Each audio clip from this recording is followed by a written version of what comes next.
Hello, Steve White, TrekBoy89 for Steve Outs 89. Well, we have some news on the comic front with Star Trek. IDW has actually been producing Star Trek comics for 15 years now, from 2007. The last comic that was producing them was Dreamwave, which ended in 2001, 2002.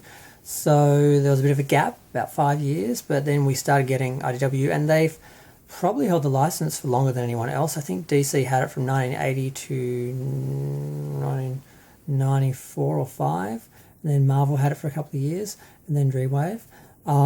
Before that, Gold Key had it, I think, for maybe 10 years. So I think they are probably the comic company with the longest run of producing comics with the Star Trek license. And they've done an okay job. They've had a couple of missteps, but they tried pretty hard with the Year 4 of Star Trek the Original Series and Year 5 of Star Trek the Original Series, and doing a Next Generation series and that, because early on JJ wanted them to only produce comics made in the JJ universe, because they were trying to do that. And they did do Countdown with them, with IDW, which was very popular.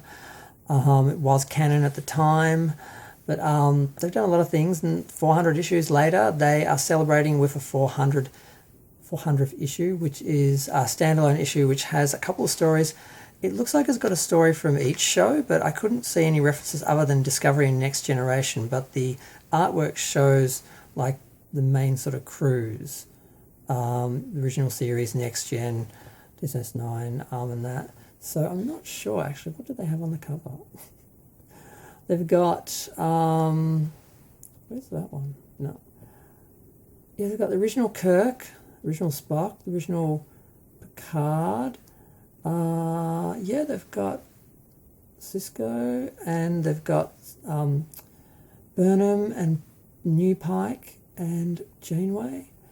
And on that one, yeah, they've got the Discovery, the Voyager, the Enterprise, the, I think it's the movie Enterprise, or the reboot Enterprise, I'm not sure, and the D. So it looks like they're going to try and do a whole bunch of eras, but it's unclear because they don't actually say in the little release that they've put about it. There's another cover which has original series Spock, movie Spock, old Spock from JJ, and the Spock from Discovery, not the Spock from Strange New Worlds.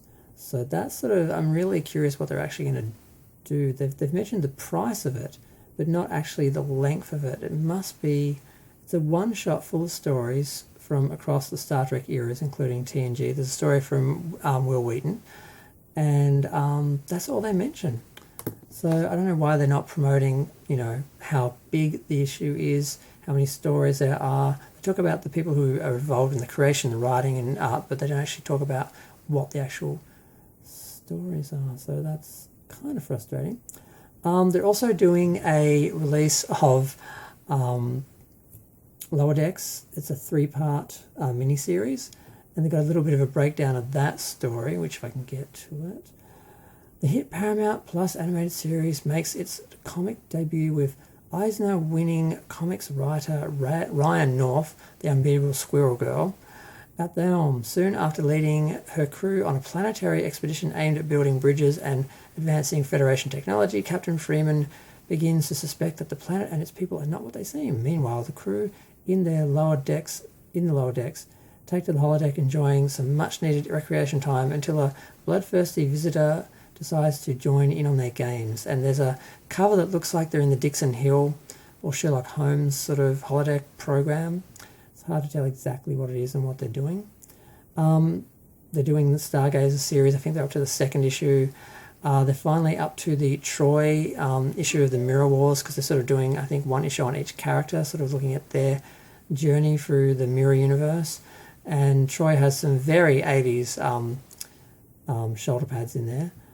And I think that's it for what's coming out of IDW. But yeah, so interesting to realise that they've had the license for 15 years and they're actually up to the 400th issue, which had crept up on me. I didn't realise that they were now the longest sort of rights holder to a Star Trek comic property. So that's interesting.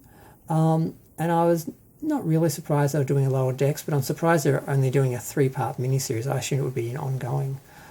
And I'm surprised they're not telling us what stories are in the 400th issue. Are they trying to surprise us?